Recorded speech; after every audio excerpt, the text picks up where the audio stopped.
манайханд нэг ийм зовлон байдаг. Ялангуяа энэ манай ах нар. Сайдын сураг гарахаар л гүйчихнэ. За хурдтай шүү дээ бас энэ ордны коридороор. Тэг өнгөрсөн жил яг тийм болж ирсэн. Тэгээ манай энэ шадар сайд, Батлан хамгаалгын сайд, барилгын сайд гурав сайхан тавигдчихсэн. Яг одоо ингээл ах нь одоо сүүлийн удаа шүү дээ. Одоо өөр шанс байхгүй ах нарыгаа дэмжиж одоо. Сайхан одоо ингээд намынхаа эвнийг ив гавыг бариад одоо төрийнхээ ажлыг ингээд сайхан явуулнаа л гэдэг. Тэгээ сүүлдээ хүн танихаа байчин да сарын дараа. Өрөөнд нь ороод явхаар чи хин блэ яах гэж юу? Тийм үү наашаа суу нэг балга цаа уугаад одоо гар гэдэг ингээд загнаад таглана. Яах вэ тэрэн ч яах вэ? Тэг яг ерөнхий сайдтай бас хань болж чадах уу? Одоо ер нь нэг бий боллоо гэж боддгоо юм уу?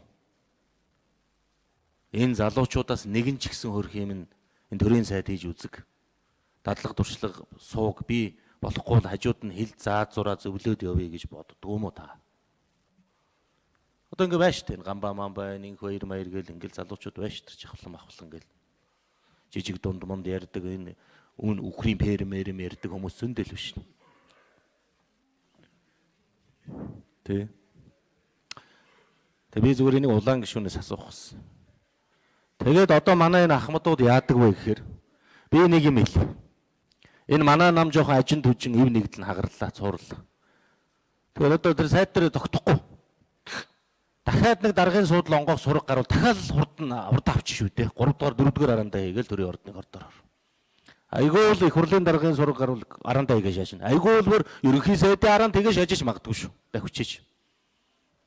Тийм учраас бол одоо иймэрхүү буруу жишгийг н ах нар маань үлзүүлээд байгаа маа. Энэ намын ив нэгдэл мэгдэл гэдэг юмыг бол одоо тэгэл нөгөө төрийн ноён нуруу туршлага жудаг зарчим мартчих шүү дээ.